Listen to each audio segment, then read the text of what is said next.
High! আরেকটা ছোট mini blog নিয়ে চলে এসেছি। ভোর ৩টের সময় উঠে ৪টের মধ্যে স্নান-টান করে আমরা নেমে গেছি হোটেলের নিচে। আজকে দেবো তারা মায়ের পুজো। তো সকাল, সকাল ফুল নিয়ে সবাই সবার পছন্দের মতন ফুল নিয়ে নিয়েছি মাকে দেওয়ার জন্য। তারপর আমরা চললাম মন্দিরের দিকে। আমরা যে সময় গেছিলাম সেই সময় আমার এক মামার পালি পড়ে। তো আমরা তার জন্য এত সকাল, সকাল গেছিলাম যাতে মায়ের পুজোটা আমরা ধীরে সুস্থে শান্তিতে দিতে পারি। এত ভোরবেলা হলে কি হবে? তাও কিছু মানুষ ছিল। তারপরে আমরা লাইন দাঁড়িয়ে গেছিলাম মায়ের পুজো দেব বলে। আমরা আজকেও লাইনটা দাঁড়িয়েছিলাম মন্দিরের ঠিক পেছনের দিকে। আমি তো কোনোদিনও ভাবিনি যে মাকে এত কাছ থেকে দেখতে পাবো, এত কাছ থেকে মাকে পুজো দিতে পারবো। আমরা এর আগেও যখন পুজো দিয়েছি, তখন আমরা বাইরে থেকেই পুজো দিয়েছি।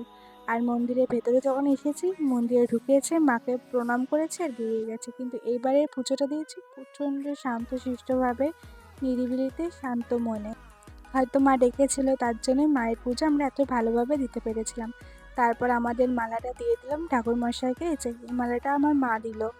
তারপর আমি দিয়ে দিলাম মাকে একটা শাড়ি। এই শাড়িটা দেখছো? এই শাড়িটা আমরা নিয়ে গেছিলাম। এই শাড়িটা মাকে দিয়ে দিল। এত ভোরে পুজো দিলেও কি হবে? তাও মায়ের কাছে প্রচণ্ডই ভিড় ছিল। ওইটুকু ঘরের মধ্যে তাও অনেক মানুষই ছিল। তারপর আমরা চারজনা একে একে মায়ের কাছে গেলাম। মায়ের চরণে প্রণাম করলাম। মায়ের কাছ থেকে আশীর্বাদ নিলাম। তারপরে আমরা মায়ের কাছ থেকে বেরিয়ে গেছিলাম। এই মানুষটা হলো আমার বাবা। আর এই যে আমার মা পেছন থেকে মায়ের জন্য আলতা সিঁদুর দিচ্ছিল।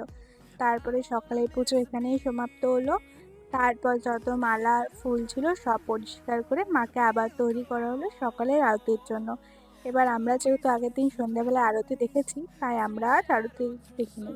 তারপর আমরা চলে এসে রেস্ট করেছিলাম। তারপর আমরা 10টা-11টার দিকে বেরিয়েছিলাম একটু শপিং করার জন্য, ফ্যামিলির সবার জন্য কিছু কিছু জিনিস কেনার জন্য। আর গেছিলাম আমরা শ্মশানে।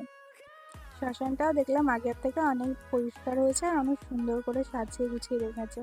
আমরা শ্মশানের ভেতরে ঢুকিনি, চারিদিকটা ওপর থেকেই দেখে তারপর আমরা শ্মশান থেকে বেরিয়ে গেছিলাম। এই দোকানটার মালাগুলো দেখো কেমন ভয়ানক, মানে এই মালাগুলো কেউ পরে। যাই হোক, তারপরে আমরা বেরিয়ে গেলাম অন্য দোকানের দিকে। তারপরে আমরা পুরো মার্কেটটা ঘুরে দেখছিলাম। তারপর বাড়ির সবার জন্য কিছু কিছু জিনিস নিজেদের পছন্দ মতন কিনে নিয়েছিলাম। এই গরমে আর ভালো লাগছিল না, তো তার জন্য আমরা আর না ঘুরে হোটেলের দিকে চলে গেছিলাম।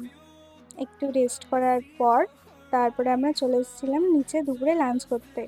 এগুলো দেখছো? এগুলো হলো মায়ের প্রসাদ। মাকে দুপুরে এই ভোগ প্রসাদগুলো দেওয়া হয়েছিল। আমরা যেহেতু আগে থেকে নাম লিখিয়ে রেখেছিলাম খাবো বলে, তাই মায়ের ভোগ প্রসাদ আমরা খেতে পেয়েছিলাম।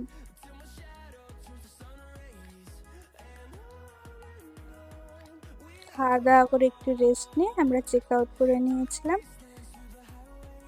তারপরে চললাম বাড়ির দিকে।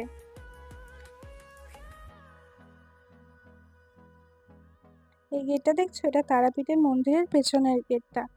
তারপর পার্কিং লট থেকে গাড়ি বের করে আমরা বেরিয়ে পড়লাম।